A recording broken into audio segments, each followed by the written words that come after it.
Hello, peeps. Today we have another podcast episode. Sorry, it's not a vlog. It's just me talking into a camera. Wah, wah, wah. But I had a good time making this podcast. It's like kind of like my origin story as far as like why I like to travel. God, origin story, that sounds so stupid. But it's just basically like what initially made me want to travel, like some early, really influential trips I went on. I talk about Japan. I talk about everything I love about that. I talk about basically why I travel. If you're seeing this on the regular YouTube channel, that means you missed out. You could be seeing it a month early when I release it on Patreon originally. So if you're a patron, you get exclusive early access to a lot of cool stuff, podcasts, deleted scenes, the list goes on. But if you want to check out some stuff that I have already on Patreon, go check the link in the description and support your boy. Help me make a little bit of internet money. You know what I'm saying? We struggling out here. Let's think. Yeah, that's it for now. All right. Hope you enjoy. See you soon. Good day, people. Welcome to the inside of my car. Today we're doing another podcast. On location, in my car, in the whip. Oh, the Nissan Altima. Check it out in all of its glory.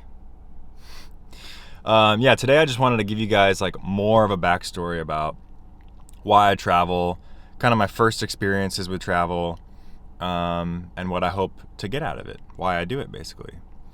I think last time I kind of just quickly glossed over years of my life. So I didn't really go into a lot of detail about like my past experiences traveling, like kind of the most influential trips that I've had in my life. So that's what we're doing today. So let's see where to start. So my first real experience traveling was in drum corps. So drum corps is basically a professional, or it's the highest level marching band that exists in the world. A lot of them are based in the United States, but there's a few in Japan and like South America, and there's a few starting up in like Southeast Asia, I think.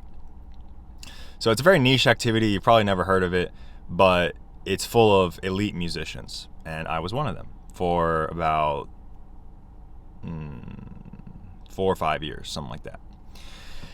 And anyways, you basically tour around the country, all around the U.S. We have these tour buses, these charter buses. They're not tour buses. They're not nice at all. It's like real budget situation. There's not a lot of money in drum corps, so we're just on these charter buses, living life. Basically, that's your apartment, is like your little seat in this tour bus. And basically what you do is you wake up in the morning, you bust your ass, you rehearse for 8 or 9 hours, and then at night you have a show. And, people pay to see you perform, and blah, blah, blah, and they scream and cheer, and then you get on the bus and you do it all again the next day. So it's an incredibly exhausting activity. It only lasts for 3 months each summer. And, let's see. Yeah, basically you don't get paid. You actually have to pay to do it. But it was kind of like the first experience I had traveling a lot, being on tour. I mean, we were in a different state like almost every day. You'd wake up and you're like, what state is this? Kentucky? Okay, cool. The next day, wake up, what state is this? I don't know. Okay. You just don't know where you are. Believe me, it happens. But I think that was really influential, not only for like the musicianship and the camaraderie and like being really good at something, but also traveling my ass off. It didn't really feel like traveling at the time because, you're just working so hard. But when you look back, you're like, oh yeah, we went to Kentucky, we went to, like 30 different states in a summer. That's an exaggeration. It's probably more like 15 or 16, but still, that's a lot for a kid in one summer. And, you're in different climates, and there's different locals, and there's different food and stuff. And occasionally when you get free time, you do get to enjoy that kind of stuff. Like when I was on staff, I taught at this place called Spirit of Atlanta. I was on staff. One time we were rehearsing in Maine, and we finished rehearsal. The staff, we went to like some fresh fish market. We got lobster rolls. It was fucking wicked. So, there's small opportunities here and there to do stuff like that. But kind of the experience taught me about travel is that it doesn't have to be glamorous. You sleep on a tour bus, you sleep sitting down. It's terrible for your body. You don't really sleep a lot. You bust your ass.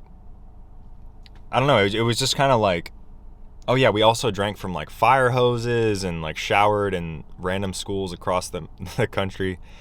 So it was not a glamorous activity whatsoever. It was like being homeless, basically. It really was, man. But yeah, it just kind of showed me that like, oh yeah, it doesn't have to be glamorous. You can just travel. You can just go. You can just find a reason. And it's not so much about where you are. It's more about what you're doing, right? So I was doing some cool shit. I was living out my dreams. I was a great musician. I was traveling. I was performing for thousands of people. I was doing something awesome. And it didn't really matter how it was done. It didn't really matter that I was sleeping on the floor, all this bullshit I had to deal with. It didn't really matter because what I was doing was worth it. And at the same time, you get to see some cool places. So yeah, that just kind of taught me like how to be homeless, for better or worse. So I did that when I was 18. I finished when I was 22. Then I graduated college, and I had this period of time where I was pretty lost in life. Didn't really know what I was doing.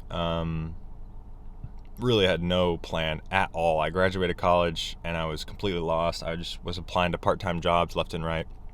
Make a little money here, make a little money there. Doing a lot of drugs, not really knowing what I wanted to do at all. And then I saw this ad for teaching English in Prague, which is a city in the Czech Republic in Central Europe.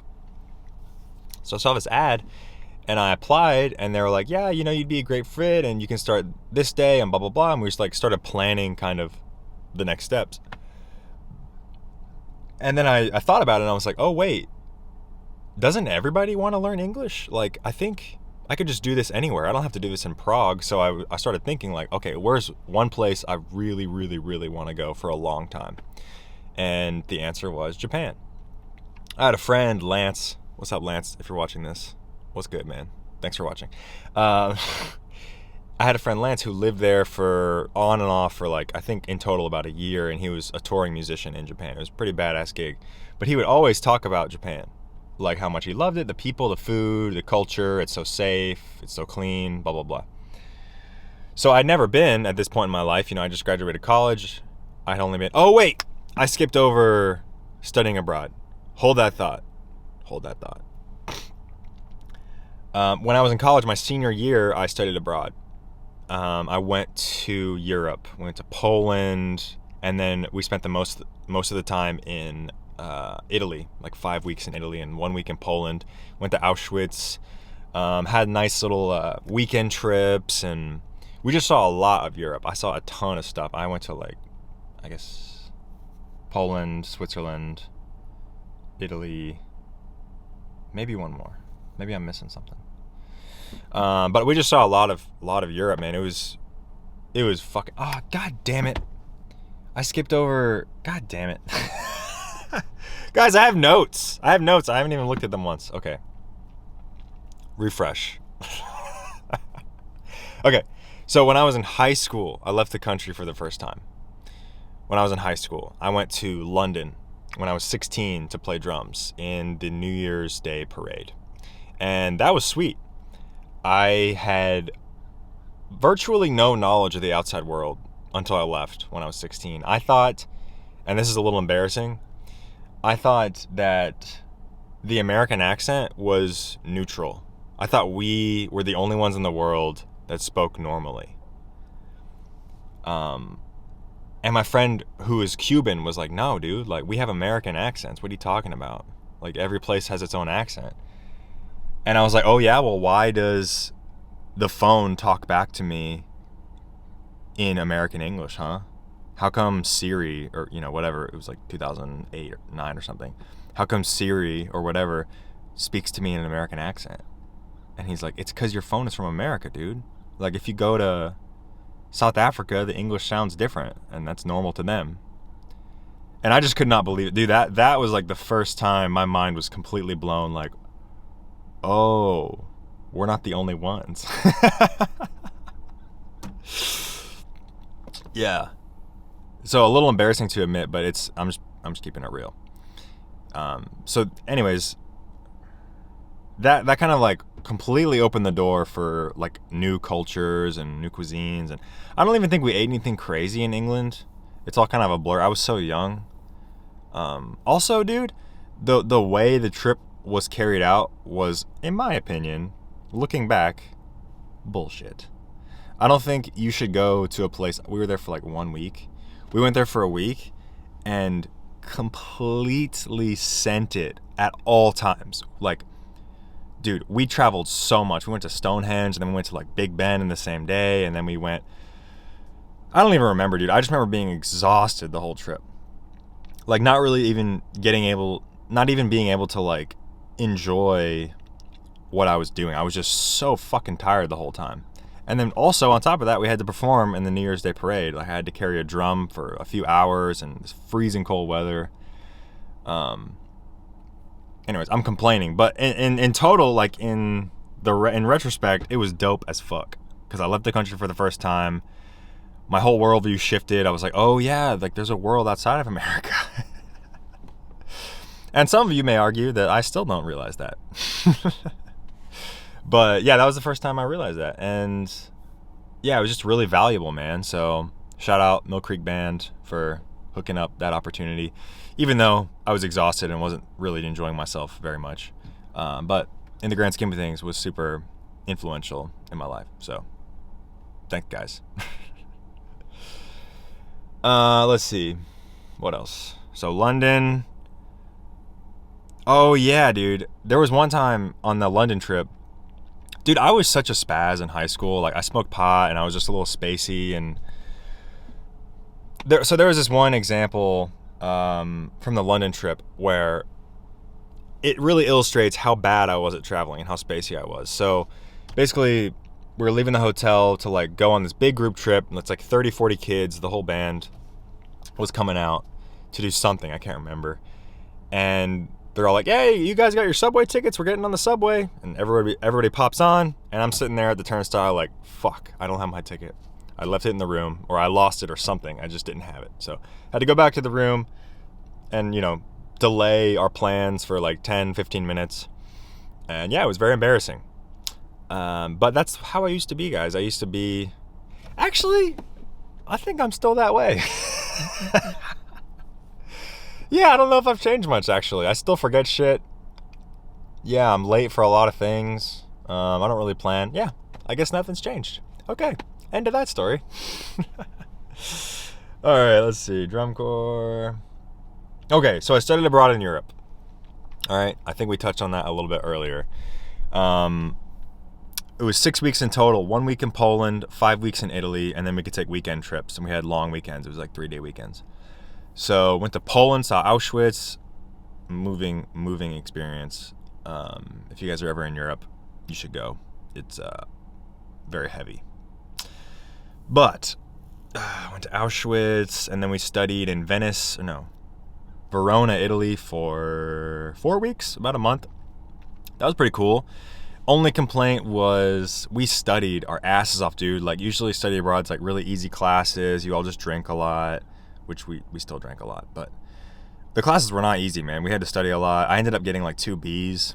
A little upset. I figured I'd get an A and study abroad, but whatever.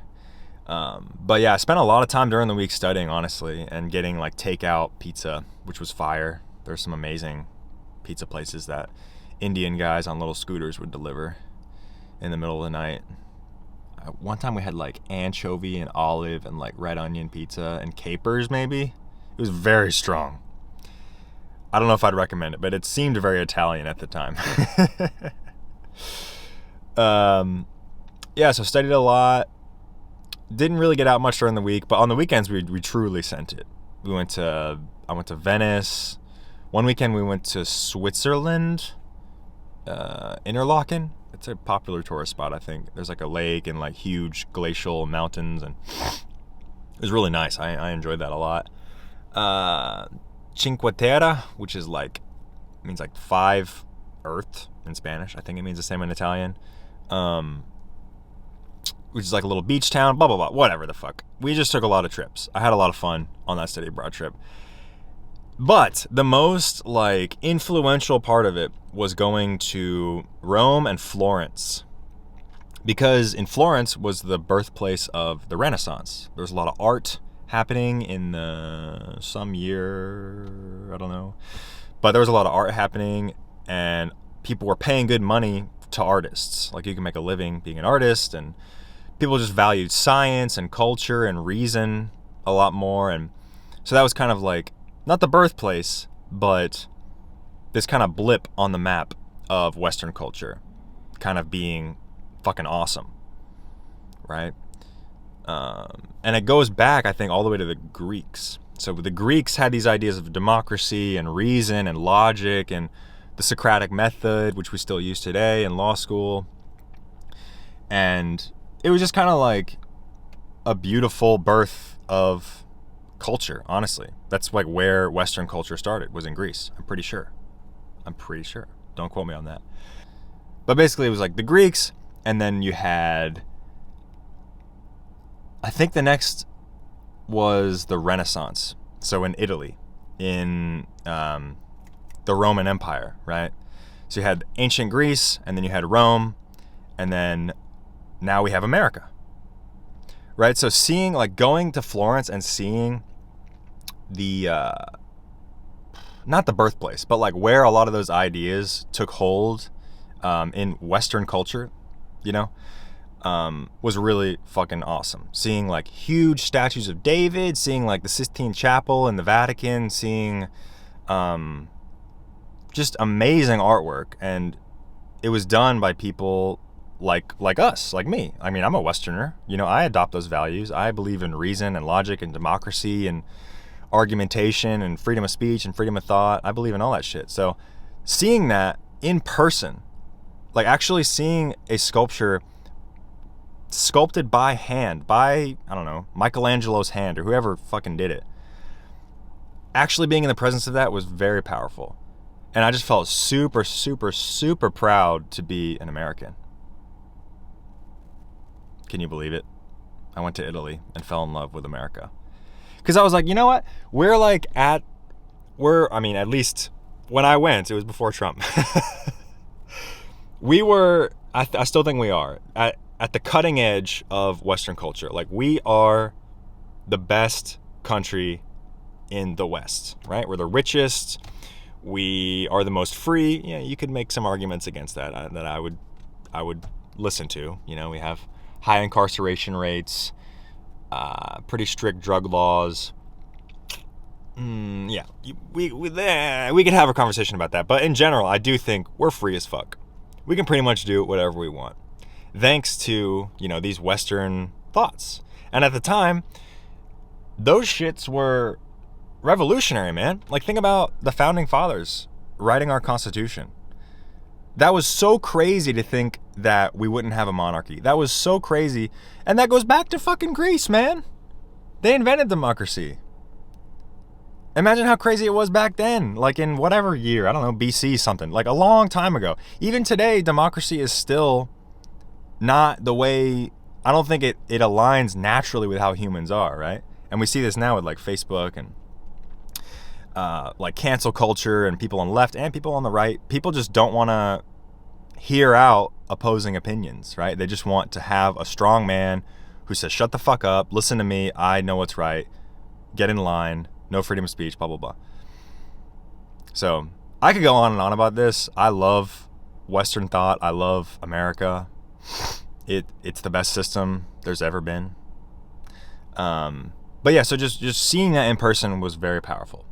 And even today, like, I'm still getting worked up about it. It was like 5.5 years ago that I went. So if that shows you how influential it was to me.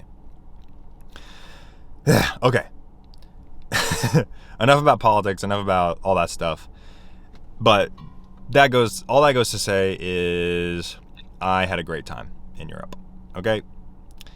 All right. And let's see. So yeah, back to where we were before. So I came home from Europe. I fucking graduated college. I had no plan to make money. basically just wallowing in my own pity for like months, applying to part-time jobs, drinking a ton, smoking a lot of pot, just not really knowing where I was going. And then I saw this ad for teaching English in Central Europe in Prague in the Czech Republic. And I applied. I think I got it. I'm pretty sure I did. I can't remember, but I was in talks with them, and I was planning on going to Europe to teach English. And then I started doing some more research. My mom actually showed me a different website, like a different TEFL Academy, which is Teach English as a Foreign Language. She was like, "Oh yeah, you could teach for these guys, or you could train with these guys." And basically, it's a training academy that I took online classes for a few weeks, and I got certified. I'm like a TEFL certified teacher, even to this day. It lasts you a lifetime, and you can get a job basically anywhere in the world. If you are interested in that, I'm going to post a link in the description. Go check it out. Honestly, no bullshit. I do think it's a great way to get out of the country, to get a job. Like if you don't want to work remotely or you don't have the means to, just honestly, and it's a good way to like intermingle with the culture. Like you're going to teach foreigners. You're going to be around foreigners every single day.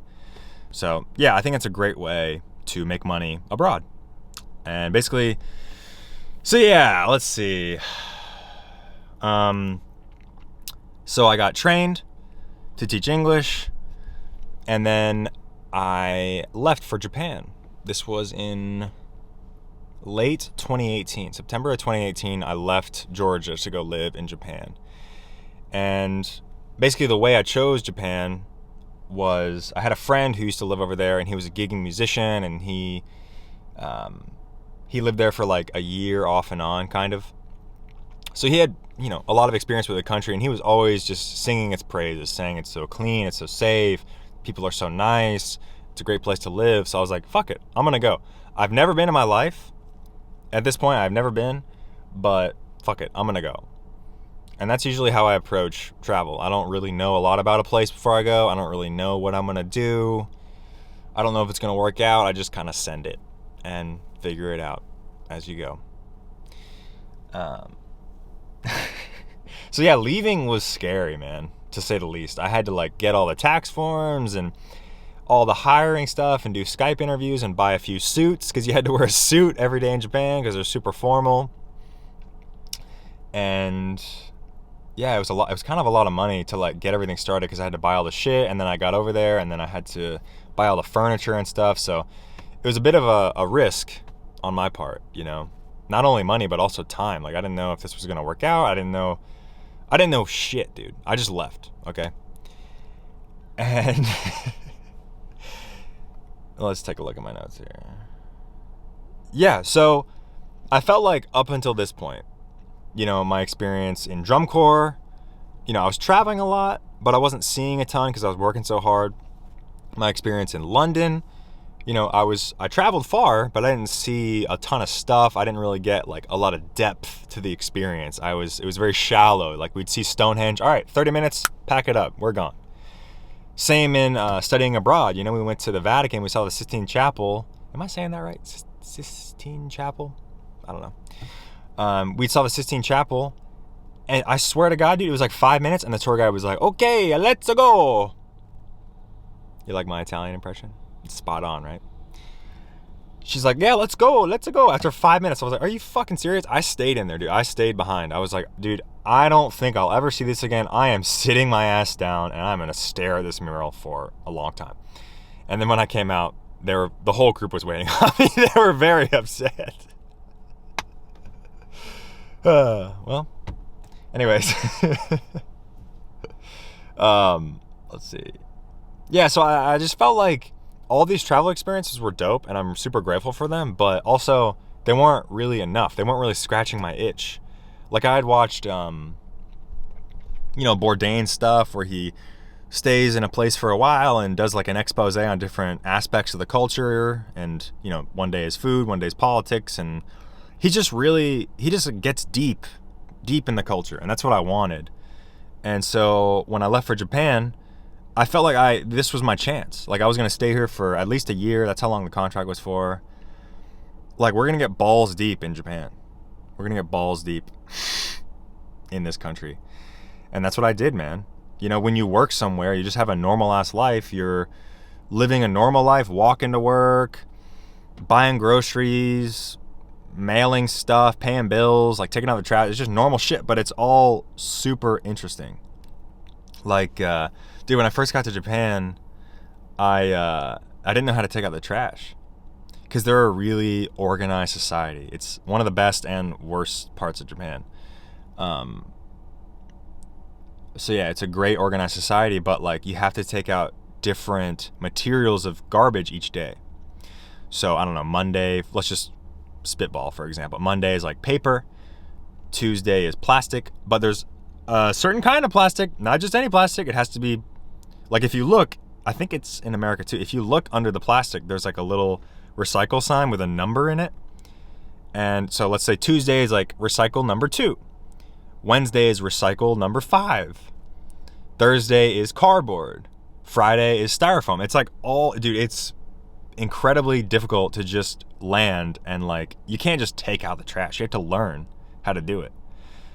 So like I said, I don't really plan, I don't really study, I don't really investigate before I leave. That's what traveling is for, I think. You do it there. So I didn't know any Japanese. I knew how to say hello and like goodbye and thank you and sorry. I think, yeah, so like 4 or 5 phrases. But I can't fucking call the municipal office and be like, hey, what material do I take out on Tuesday? What material do I take out on Saturday? I don't have those skills whatsoever. So I called, dude, I wish I had a recording of this call, man. But it was like an hour-long, super painful conversation of someone who speaks no Japanese and someone on the other line who speaks no English. So I kind of, by the end of that conversation, I kind of understood how I was supposed to take out the trash. But keep in mind, guys, up until this point, I had been there for a month, okay? So I had a month of trash just sitting in my bathroom. Because I didn't know what to do with it, man. I didn't know what to do with it. Just piles, dude. Piles of garbage. So disgusting, man. But hey, you know, that's, I don't know. You're there to learn. You're there to challenge yourself, right? So it was a fucking challenge just calling that guy, asking how to take out the trash.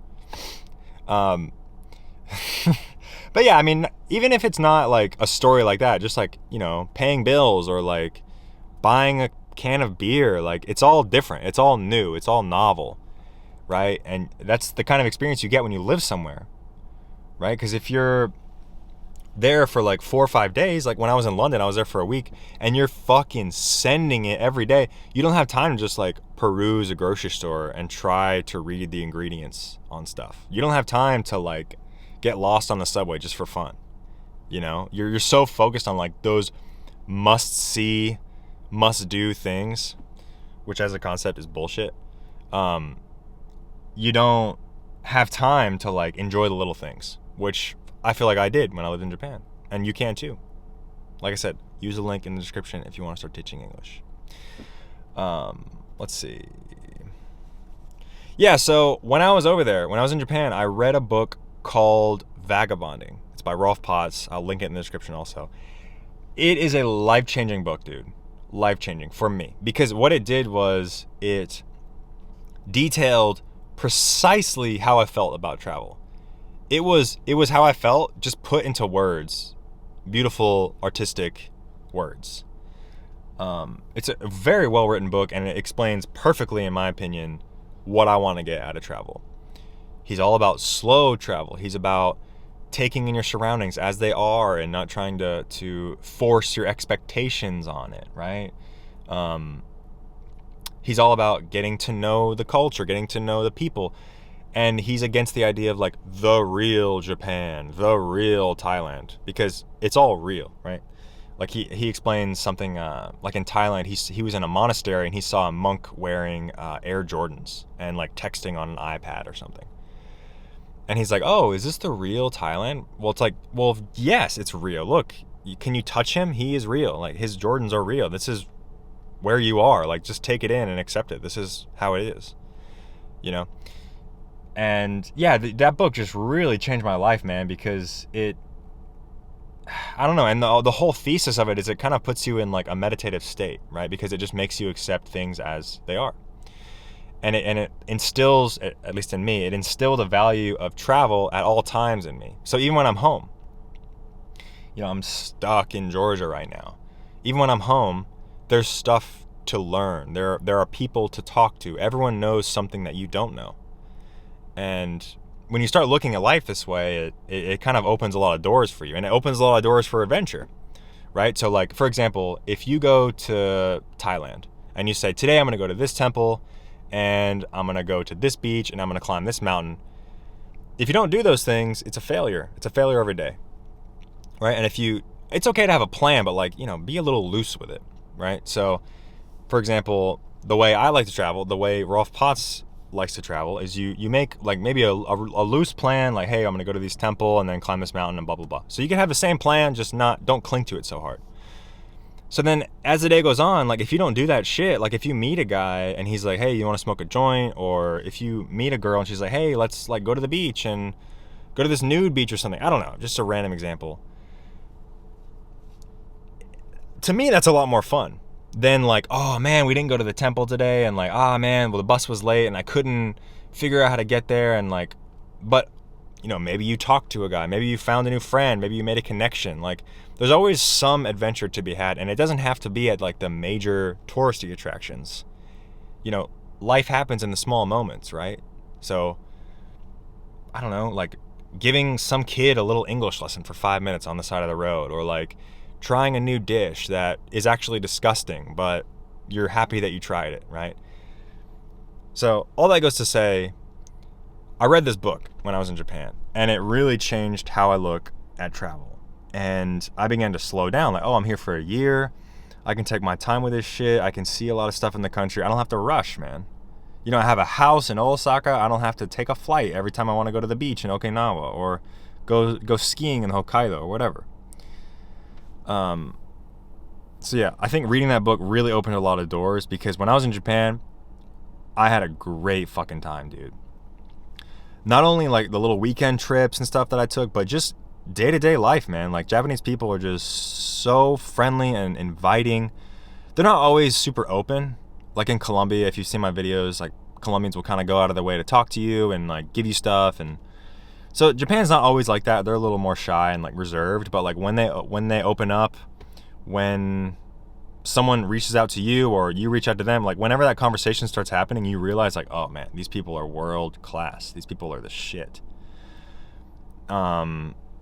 Dude, the amount of rides I got, the amount of free stuff I got, free drinks. Yeah, Japan was life-changing. That was one of the best times of my whole life, man. I just felt so free. Every day was something new. Even if it was something small, and even if it was annoying at the time, it was always new, right? Like going to buy shampoo, and it's like, damn, I can't read any of the ingredients. Like, I just want some good shampoo. Well, sorry, you're not getting a good shampoo today. You're in Japan. You can't read Japanese.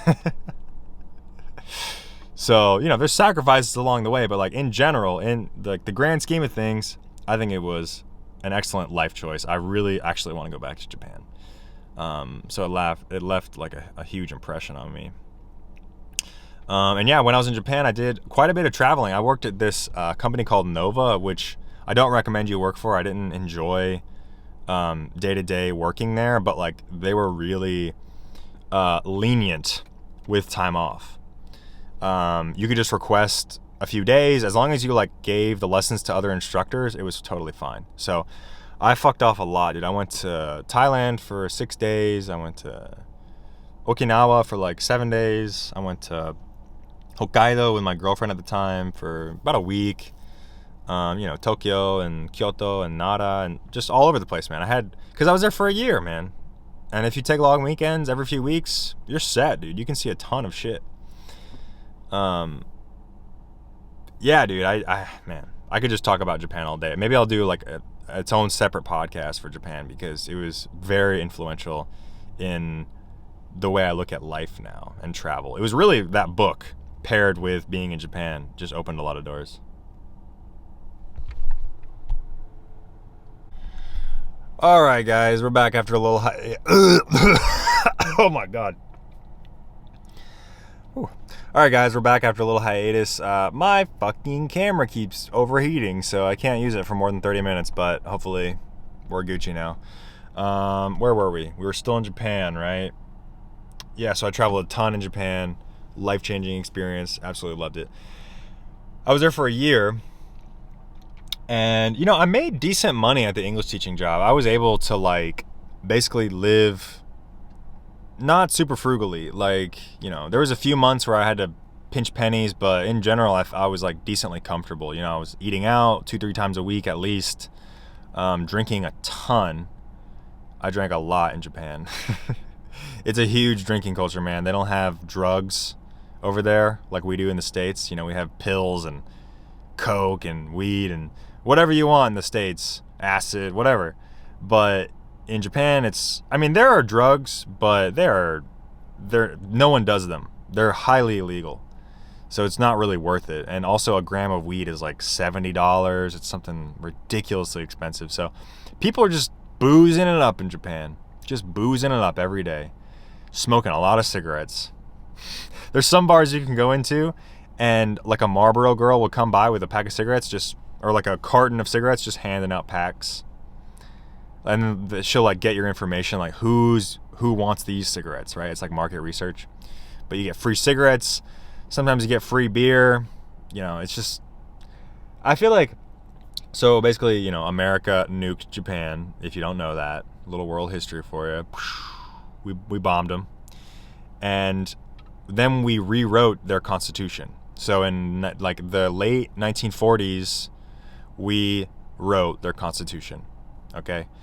So imagine America in the 1940s, 1950s, how it was, the things we valued, stuff like that. And how much we've changed, right? Now women get more rights. It's, easier to get abortions. You could go on and on. A lot of social issues have improved in America since the 1950s. I'm sure some of you woke people out there will disagree with me completely, but I think in general we've made good progress. Because, in the West, we value freedom of speech, like we were talking about earlier. We value argumentation and individuality and freedom of thought. But in Japan, they don't. They don't value any of that. It's all about conformity. It's all about doing what's right for your family. It's all about doing what's right for society. For better or worse, there's trade-offs here, right? It's not all good or all bad. It's just different, okay? So Japan got this document in the late 40s, early 50s. I don't know when we wrote it, but that's kind of the general era. And basically it hasn't changed. They still value the same things that we valued back then. They don't give women a lot of autonomy over their own bodies. Gay marriage isn't really a thing. Drugs are a serious no-no. If you're a foreigner and you get caught with weed or any drug in Japan, you can never come back, ever. And you also have to go to jail. So, is it really worth it? How did we get on this topic? What the fuck was I talking about? Shit. Drugs? Oh yeah, drinking. I drank a lot. So basically, drugs aren't a thing over there. So people just drink a lot. Because that's how it has been, always. The whole world likes to drink. And Japan doesn't want to accept new substances that are proven to be healthy. It doesn't want to acknowledge that maybe alcohol and tobacco aren't very great for you. None of that. So, boozing it up, smoking it up, it's fine over there. So I did a lot of that when I was over there. Not proud of it, but it was fun. I had a lot of fun drinking in Japan.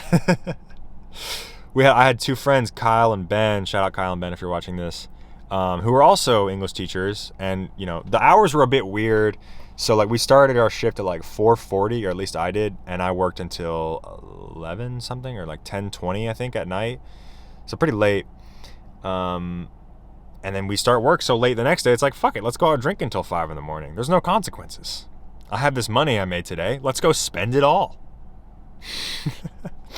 Let's go spend it all on gas station beers. We're going to sit outside of a gas station until 5 a.m. drinking and smoking. Sometimes you pass out on the curb. Hey, it's all good in Japan. People do that all the time. People pass out. dude, go around Tokyo, Shinsaibashi, or like any big Akihabara, I don't know. Just go to any city area in Japan. Motherfuckers passed out left and right, dude. In the bushes, pissed themselves. There's also a great Instagram account. I don't know if it's still up, but it's called Sleeping Tokyo. You should go follow it. It's hilarious. It just shows drunk people in Japan. But, when people get drunk over there, they don't really, like, fight a lot. They don't really argue. It's not like the U.S. where we're so individualistic and we're like, whoa, no, get off my land. And, like, that's my wife, Over there, it's more like a little more friendly to other people, right? It's more of like a collectivist society. So it's not so dangerous, right? As opposed to, like, going to a bar in Forsyth County, Georgia, and Jimmy Bob is, like, 12 moonshines deep, and, he pulls his 20 gauge on you. It's not like that. It's super chill over there. With drinking, at least. Like, it's pretty safe. One quick story. The most dangerous thing that ever happened to me in Japan was I got robbed in Osaka, which is arguably the most dangerous place in Japan. I was in Amerikamura, arguably the most dangerous place in Osaka, so take that for what you will. I got completely blackout drunk one night. Completely. I don't remember a single thing. Actually, the last thing I remember is downing some sake, right? Wake up outside of a love hotel, which are these little hotels you can pay by the hour just to have sex, or just for whatever you want, just pay by the hour. And I woke up on a bench outside of a love hotel, no wallet, still had my phone, thank God, which alerted me of a fraud alert. Someone had used my card at a gas station and bought like $120 or $30 worth of stuff. So I went to that gas station. I was like, hey, can I check your cameras, blah blah blah. And I don't speak Japanese, so I had like some random guy help me along the way, like just some guy that I asked for help, and he, took time out of his day just to help my dumb ass. So shout out, random Japanese guy. But yeah, they couldn't help me at the gas station, so we went to the police station. And in Japan, it's actually extremely rare to get robbed or to have your shit taken or to get mugged. It's a very, very safe country. So we walk into the police station, and I assumed maybe like, oh, maybe I lost the wallet, maybe it just fell out, and someone will have returned it, because that's also very common in Japan. If you leave something in a bathroom, you can come back hours later and it's still there. But in my case, I don't think I just dropped it. I think someone took it because it wasn't in the police station. But as I was filing the police report, some rando walked in with my driver's license. Not the wallet, not the credit card, not the cash, just the driver's license. I don't know why. Maybe you could help me. I don't know why, but he had my driver's license, so I was thankful for that. I had some form of ID. And yeah, dude, that was actually really rough now that I'm thinking about it. Like the weeks after that, because I had no credit cards, I had no cash. I basically just had to like rely on the money I had like under my mattress in Japan, which was not a lot. So I had to wait for my parents to send me a new credit card in the mail from, across the globe. That was a scary time, but I made it through. It was fine. But don't think that's common in Japan. That almost never happens. I was just drinking to excess. Let that story be a warning to you kids. Don't drink alcohol. Just smoke marijuana. Smoke a lot of marijuana. Just kidding, YouTube monetizers. Please don't take this down. Okay, what's next? Okay, so I came home from Japan. Why did I come home from Japan? I came home from Japan for a stupid reason. I came home to see a girl. I don't want to get into too much detail, but basically I left the country of my dreams to pursue a girl that at the time I thought was of my dreams, which she was not. She was a devil. Okay, I wasted a lot of time on her, and I came home for practically nothing, because I came home and I was like, hey, I'm here. And she was like, oh, I don't want to be with you. And I was like, thanks. Thanks for that. All right, life lesson learned. So I came home, lived with my parents in misery for a few months. No offense, I'm very grateful for everything they've given me, but it's just a hard pill to swallow after living across the globe for a year. So I started teaching English online with a company called VIP Kit, also a great way to teach English. I will link that in the description. Easy way to make money online. So I started teaching with them, and I was like, okay, my next plan, I'm going to go to Ecuador. I'm just going to pick the most randomest country that speaks Spanish. I'm going to find the cheapest flight I possibly can, and I'm just going to start living life over there. I'll figure it out. Same as Japan. So my ticket was for like March 29th of 2020. March 29th of 2020. What happened then? Let's think. Well, so I couldn't do that. Couldn't do that at all. So I was stuck at home 4 months. Literally 4 months. Because, obviously can't leave the house. I was terrified of the coronavirus. I literally did not leave my house. Literally did not even go for a drive. Nothing for a month. Okay. So let that sink in. I was fucking terrified of the virus. And I was just like a hypochondriac for like 4 months sitting at home. But when I was at home, and it was actually really valuable to me because I had this urge to travel. I really, really, really, really wanted to travel. I had this plan to live in Ecuador. I thought this was my new life. I thought this was my life's passion. And then, boom, one day it's gone. So I'm sitting at home watching a lot of YouTube vlogs. I watched a lot of Bald and Bankrupt. This guy named Peter something. Indigo Traveler. He went to North Korea. He goes to like Sudan. He's crazy, dude. He's the shit. And also All Gas No Brakes. Shout out Andrew Callahan. I love all that stuff. I love all that content because those guys will go anywhere. They'll talk to anybody. They'll eat anything. They're just adventurers in the truest sense, in my opinion. And I'm sitting home feeling so trapped, feeling so lost, purposeless in life. And I'm watching these guys go to North Korea, go to Sudan, go to Bangladesh, go to India, go to Belarus, just all over the world. And I'm sitting here on my couch and I'm just living through them, and that was really valuable, dude, because that's what made me want to start vlogging, was to show people that they can do it too. Like, come along for the journey. I'll show you how it's done, and just to help people, like maybe they feel stuck or maybe they feel like they can't afford to travel or whatever. They're stuck at home and it's an outlet for them to exercise some of their freedom, right? Because travel really is an exercise in freedom. And when you're stuck at home, you're not free. When there's COVID restrictions, you're not free. You're sitting at home. So those guys just really helped me get through that dark time, man. And so in July 2020, let's see how I am on time. Okay. Running a little behind. It's all good. We're going to finish this. So, actually, should we just put it down and pick it up later? We're going to cut this short, guys. I got to make it to a doctor's appointment. I got to be responsible. We're just going to make this 2 episodes because this is like 45 minutes long already. I know that's plenty long. So I will tell you all about driving across the U.S. in the next episode. But for now, take care of yourselves. Don't get COVID. I'll see you soon.